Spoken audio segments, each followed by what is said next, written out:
അങ്ങനെ ഒരു മിസ്കീനായിട്ട് ചെന്നു പറഞ്ഞു, ഞാനൊരു മിസ്കീനാണ്. യാത്രയെല്ലാം മുറിഞ്ഞു പോയിട്ടുണ്ട്. വീട്ടിലേക്ക് എത്താൻ സൗകര്യമില്ല.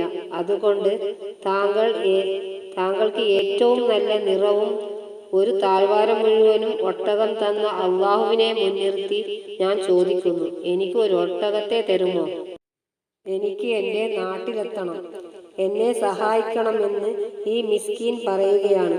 അപ്പോൾ ആ വ്യക്തി പറയുകയാണ്, എനിക്ക് ഒരുപാട് ബാധ്യതകളുണ്ട്. ഒരു താഴ്വാരമുണ്ടായിട്ടും ഇങ്ങനെ പറയുകയാണ്, ഒരുപാട് ബാധ്യതകളാണ്, എനിക്ക് തരാൻ പറ്റില്ല. അദ്ദേഹം ഏതവസ്ഥയിൽ നിന്ന് മാറിയത്? അദ്ദേഹം മാറിയത് അപ്പോൾ ഈ വന്ന മലക്ക് പറയുകയാണ്, എനിക്ക് നിന്നെ അറിയാം എന്ന് തോന്നുന്നു. നീ വെള്ളപ്പാണ്ടുള്ള ആളായിരുന്നില്ലേ? ജനങ്ങൾ നിന്നെ ആ നിലക്കല്ലേ കണ്ടത്?